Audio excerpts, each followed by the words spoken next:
আসসালামু আলাইকুম ভাই, আজকে পান হাটের কি অবস্থা? আজকে পান বাজারে কয়েকদিন থেকে বেশি যাচ্ছে, কিন্তু আসলে মোকাম সেভাবে দাম বাড়তে হয় নাই। এই কারণে এখান থেকে পান কিনে আমাদের ঘাটতি থাকছে, এরকম অবস্থা। তো আসলে কৃষকদেরও আপনার যে পানের দাম তাতে করে খরচে পোষায় না। আমরা যে ব্যবসায়িক, আমরা যে ভালো আছি এমনটিও না।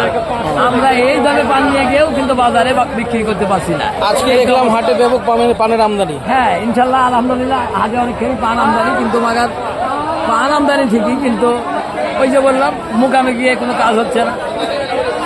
তাহলে ধরাটা খাচ্ছে মুকামে। হ্যাঁ, মুকামে যদি একটু দাম যদি মুকামে বেড়ে যায়, আমরা কিনা দামে যদি ওখান থেকে বিক্রি করে টাকাগুলো নিয়ে আসতে পারি, তাহলে দেখা যাবে যে বাজার উপর মুখে চারটি হবে। এখানে কি আড়তদারদের কারসাজি থাকে নাকি? না না, এখানে আড়তদারের কারসাজি নেই, কিন্তু ওখানে কিছুটা আড়তদার হয়তো কারসাজি থাকতেও পারে। কেননা এখন মোবাইলের যুগ, এখন মোবাইলে কথা, আমরা মোবাইল পানের সঙ্গে যাই না।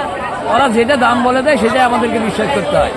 আসলে মোবাইল আসার পরে বিশ্বাসের ভুল ব্যবসা হয়ে গেছে, বিশ্বাস রেখেই ব্যবসা করতে হয়। আপনার পান কোন কোন মোকামে যাচ্ছে?